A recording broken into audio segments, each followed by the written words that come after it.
tell you about Yiddishkeit. What is Yiddishkeit? Yiddishkeit is something to do with Jewishness. Yiddish is the language of the Ashkenazi Jews from Europe, mostly Eastern Europe. And Yiddishkeit, as it is also in German, would be Jewishness. There's a word like Menschkeit, something to do with friendliness, something like camaraderie, brotherhood, humanity, all put into one word. Yiddishkeit is composed of many different aspects. One of them is that a Jew is the proponent of monotheism, a preacher of one God, Shema Israel, Adonai Eloheinu, Adonai Echad. Hear, O Israel, the Lord, our God, is one God. Now, this oneness has nothing to do with the composition of God. It's something to do with one God among many gods. Hence, polytheism or paganism, many gods, and Yiddishkeit, Jewishness, has to do with one God only. Based on this, we can proceed further and understand that God told us, the Jewish people, to not make any image. But it's more than that. It's not only a mental image, but physical image of a bird, of an animal, fish, but also of people, male or female. During the Roman Empire time, Romans liked to watch figures of men and women, and that is not allowed in Judaism. These statues were mixed with statues of gods, usually a masculine man. Sculptures, pictures. None of this was allowed. The zealousness for one God is Yiddishkeit. One God among many gods. Now that should not be confused with Trinity, which is a Catholic convention at the Nicaea gathering, where there was a dispute about the equality of Christ with God the Father. They did not dispute so much the Holy Spirit, but very much about Christ, whether he is equal with God or is he lesser than God. And Arius, one of the bishops, was a proponent of God the Father being superior from his firstborn son, Jesus, or Yeshua as he was named in Hebrew, which means salvation. And so he was banished. And it was back and forth until he buckled and yielded to the majority's influence and accepted the Trinity as Jesus is not higher, is not lesser, he's just one with the Father, and the same thing. So suddenly we have a physical God who was born of a woman, was conceived in heaven and begotten. Hence we have John 3:16. So God loved the world, that's the gospel, so God loved the world that he gave his only begotten Son. That brings us to the understanding that God doesn't have any more children. He's got the only Son. He's got no daughters, only one Son. And he was begotten. So who are we? We as a Jewish people were chosen to cleanse the world of paganism and to proclaim the existence of only one God, but not only existence, also his activity, his omniscience, omnipotence, omnipresence. Hence we have so many miracles beginning in Egypt. Then the dividing of the Red Sea happened, then manna. All kinds of miracles that God performed for his people to show us that there is no other God, no image God can perform any of these miracles. Now we've heard about exiles of the Jewish people, that they were exiled to Babylon, Persia, and then when they returned to Jerusalem, to Zion, to Judea as Jews, they were not given a rest. The Greeks came and they started to pollute our thinking for about 600 years.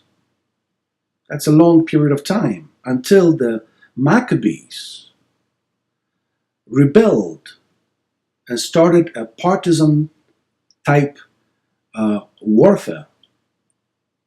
And they won. They became princes called the Hasmoneans. And they appointed a caste of Prushim, which were the Pharisees. And their task was to bring the lost Jews, which were Hellenized Jews. It means their mind, the monotheistic mind, was impaired. Their believing in one God was impaired in such a way that they started to believe in all kinds of things, from which we have demonology. And as you know, in the Gospels, Jesus was accused of casting out demons by Beelzebul. And that will bring us to Baal. Baal is in Hebrew called Master or Lord. And Elijah, Eliyahu Hanavi, laughed at those who believed in Baal. And he says, maybe he went on a journey. Maybe he went to relieve himself, your God. And so he was completely not afraid of Baal worshippers. But Baal worship was brought by Jezebel, the wife of Ahab. And Ahab's name is Ahav. Ahav comes from the word Ahava, love. Love. God loved Ahab. Well, why do I know this? As you know, many times Elijah, Eliyahu Hanavi, was sent to him. And at one point, king of Israel humbled himself, even had tears in his eyes. And God says, okay, I'll make a deal with him. I will not destroy his family while he's alive, but after he's dead. God was testing the polluted king of Israel. Polluted with what? With Baal worship, which was imported from Tyre and Sidon by his wife Jezebel.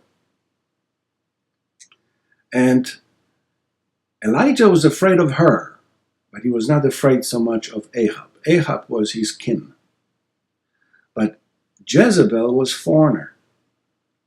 And this is the story of the Jewish people. The foreigners are our problem. They hate the Jews. They hate those that come from Abraham, Isaac, and Jacob. My point is this. When Elijah was laughing at the Baal worshipper, he did not take them seriously because it's a foreign god. But you see, the Pharisees were already so polluted because they were also Hellenized. They already had different ideas about these things, and they called it Beelzebub, which was a god of Ekron, or Beelzebul, the Lord fly. Different translations use different expressions for the same thing. So when they discussed it with Jesus, he said, how can Satan cast out Satan? Oh, so their theology of Satan was that he was Beelzebul. And Jesus immediately went straight to the point, said, how can Satan cast out Satan? And today, so many are afraid of Satan because they do not understand his mission and his function. So, Yiddishkeit is something to do with monotheistic single mind for one God, and there are none other. However, that was also endangered when the Jews were in Babylon, and then later on Persia, when they played with the idea of split universe, which is the Manichaean doctrine which he inherited again from Zoroaster of Persia, or Ahura Mazda, all kinds of names, where they believed that the universe is split in light and darkness. Light controls God, the Almighty, and darkness controls Satan. So we have two gods. And in the New Testament, we suddenly have the Prince of Darkness and even the God of this world. And we suppose that when Satan tested or tried or tempted Christ in the wilderness, he said, I'll give you all this if you bow to me, if you worship me. Shahach is the Hebrew word, that's Yiddishkeit again, which means to worship, to bow to. Now, there were two men. There was the devil, that's a man, was someone who knew the secret passages on the Temple Mount, which led up all the way to the pinnacle of the temple. And that's where Jesus went, to the pinnacle of the temple, very much physically. Because if it were a hallucination, it is not valid temptation. It's not valid test. The test has to be real. The test is never of the spiritual man, but of the physical man. Whether the physical man rules the spiritual man or the other way around. The inner man must rule over the klipa. Again, Yiddishkeit. Klipa means the shell. The mind is the ratzon, the crown, from which word we have rational. Ratzon must rule over the klipa. How? It has to be educated by God. And we get educated through the Torah. The Torah gives us what is right, what is wrong. Perhaps the origins of the Torah come from two words, tov and ra. Tov means good, ra is evil. So when we distinguish between good and evil, which brings us back to the Garden of Eden, where Nahash, again Yiddishkeit, it's a Hebrew word, not Satan, not even serpent yet at that time, was sent by no one else but God the Almighty to open the eyes of Eve. And Eve's name was Hava. And Hava also is derived from Ahava, which is love. He created life. And Eve did not know yet that the tree of life was good.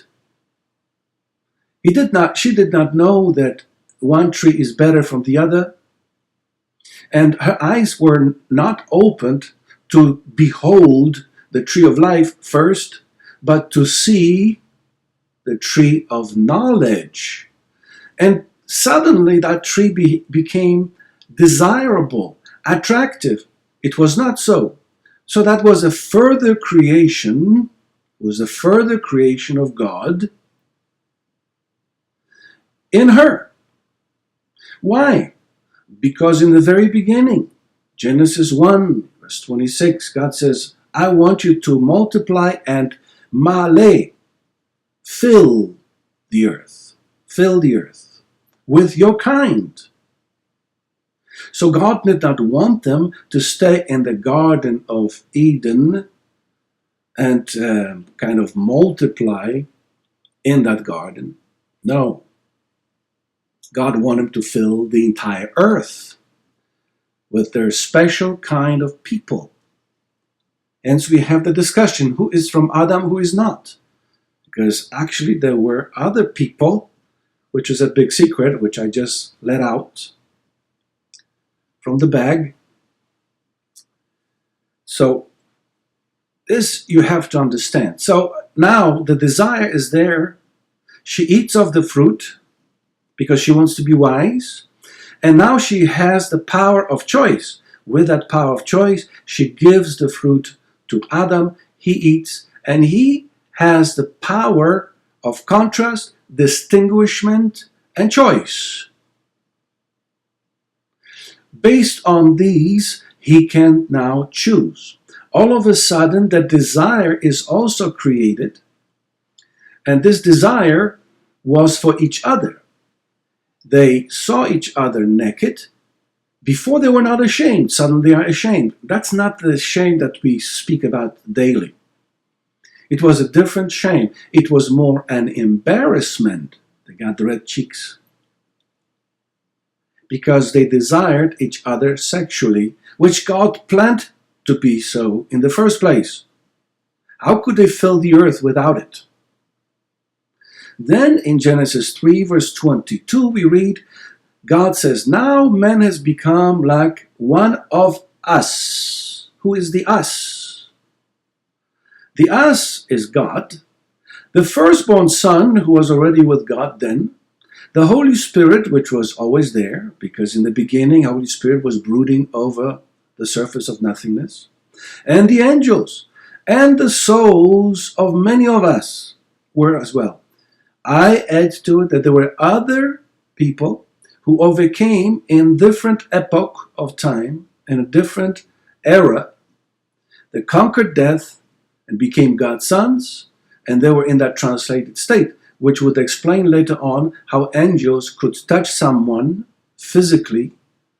They could eat, but other angels could not touch, could not eat, because they were spirits, flames, and winds.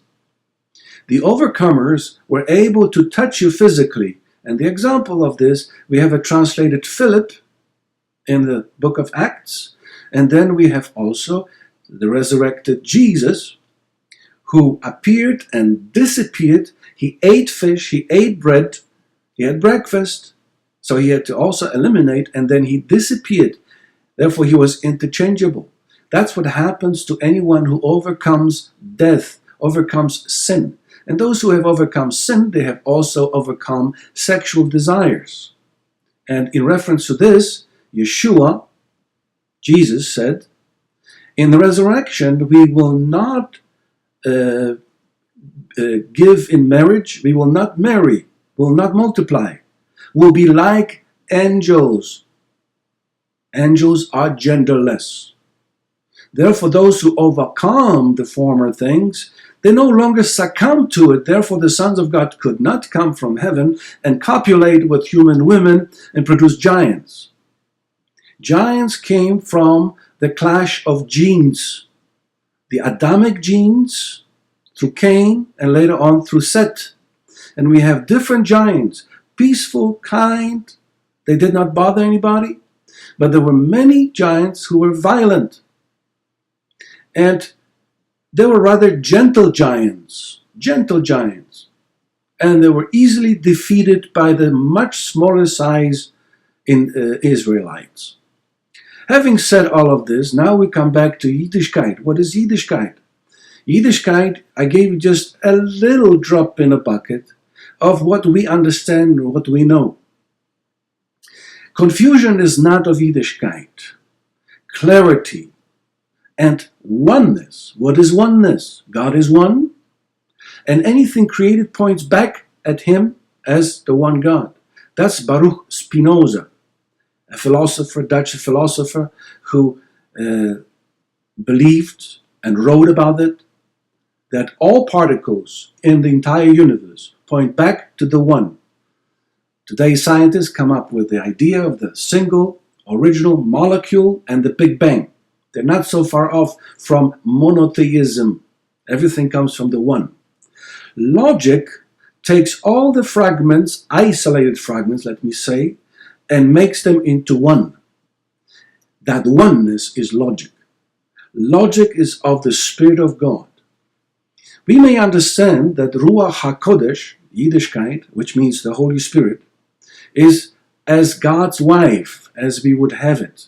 And therefore they had the firstborn, but since he's the firstborn, that opens the womb, first in heaven, in the spiritual realm, and later on the earth, because when God creates something in heaven, he creates it with an intent, and that intent is as real as it already happened. So Yeshua, Jesus, the firstborn of God, which Paul spoke about it in Corinthians and Romans and everywhere, and in Hebrews we have, and when Mary gave child to her firstborn, he had to be dedicated in the temple as the firstborn, because every firstborn belongs to the Lord. And then all power in heaven and earth is given to me, Jesus says, because I am the firstborn. But then after resurrection, he said to Mary, go to my brothers and tell them that I am ascending to my Father and your Father, my God and your God. The same God who has forsaken him when he died on the cross. Eloi, Eloi, lama sabachthani. My God, why hast thou forsaken me? In Aramaic. The Father turned his face away from his Son because the sin of the world was put upon Yeshua. And because of this, the Father could not bear it, because he is a holy God. But Jesus said in John 10, verse 17, that I have the power to lay down my life. No one can coerce me to lay down my life. No one has the power to kill me. I do it by myself because I love you. And because I love you, I do it as the fruit of the Holy Spirit, of which Galatians 5 speaks. I lay down, and in laying down of my life for you, I have the power to take it back again. That's the power. He was in full control, and that's why he took his life. And only after resurrection, his language was changed. His language was changed. The language that he used before resurrection, he said, slaves, servants, disciples. But after resurrection, he says, brethren, brothers, siblings. That includes women. So we are siblings of the firstborn. So why would he single out Jesus, who walked on this earth? When he left this earth, he was about 33 years old, a man who enjoyed women, enjoyed good food and wine, lived a holy life, died for humanity, nailed guilt and sin to the cross, and abolished all sacrifices. For this reason he came. Two reasons, primary 2 reasons. One was to stop all sacrificing of animals and bloodshed, to stop the guilt offerings, the peace offerings. And in 70 AD, it happened. The prophecy of Daniel was fulfilled. Although Daniel did not come to us in the original Hebrew language, it came in Greek. So that book was tweaked, was rewritten, and so that doesn't mean that it's not valid. However, that's the background information, and Daniel's prophecy was fulfilled because in 70, after Christ, in the year 70, temple was destroyed and all sacrifices stopped. The year of Jubilee was no longer celebrated. We are in the year of Jubilee. That was the primary reason why Jesus came, to stop this. And that's why in Hebrews it's written, once and for all, done, finished, done. But during his time of ministry, Jesus often says, "Do not go in the way of Gentiles. Go and find me the lost sheep of the house of Israel." Go and find me the lost sheep of the house of Israel. Who are the lost sheep of the house of Israel? We don't know. His disciples did not know. So he says, do not go in the way of Gentiles. So it had to be by the power of the Holy Spirit. And as I said, Ruach HaKodesh is a feminine gender in Hebrew, and therefore we assume that as it is through female, as God creates, procreates, through female, as all humanity comes through a female, through a mother. That's why anything that opens up the womb is the firstborn, sanctified and dedicated to God. Therefore, in the spiritual realm is the same. God does everything through the Holy Spirit. God the Father speaks, which is pech or dabar, dvar in Hebrew, logos in Greek, Yeshua, Jesus, through whom he all created things. Paul spoke about this. Now you don't have to take it all dogmatically. I'm just painting a picture, just to show you the Yiddish mind, the Yiddish ratzon, and also nefesh Yehudi, the soul, nefesh. What is the Jewish soul? That's in the next segment. Now, Jesus being the Word, he cannot speak from himself. He needs the pneuma, Greek, and ruach, Hebrew. Wind, air, life. Then you speak. If you exhale, you cannot say anything. You got no air. So he speaks through.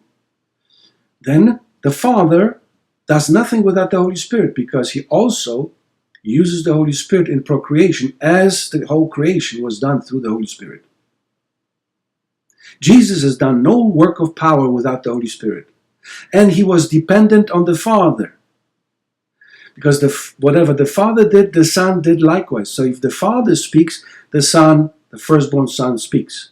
The Father does a work spiritually. God is Spirit. That's John 4, verse 22. God is Spirit. So when God does a work in the Spirit, the Father does this work. And the Son, who is like his vassal on the ground, his vehicle that executes the will of the Father, does this. As the Father does the work, so does the firstborn Son likewise. In this, the Son reflects the Father as in the mirror. There is no self. There is no self in the kingdom of God, my dear friends. There is nothing selfish. Nothing comes from the ego. The Father depends on the Son, just as the Son depends on the Father, and the Father depends on the Holy Spirit, like the Son depends on the Holy Spirit. That doesn't mean it's Trinity, because God executes his will through angels, and we execute our will through our body.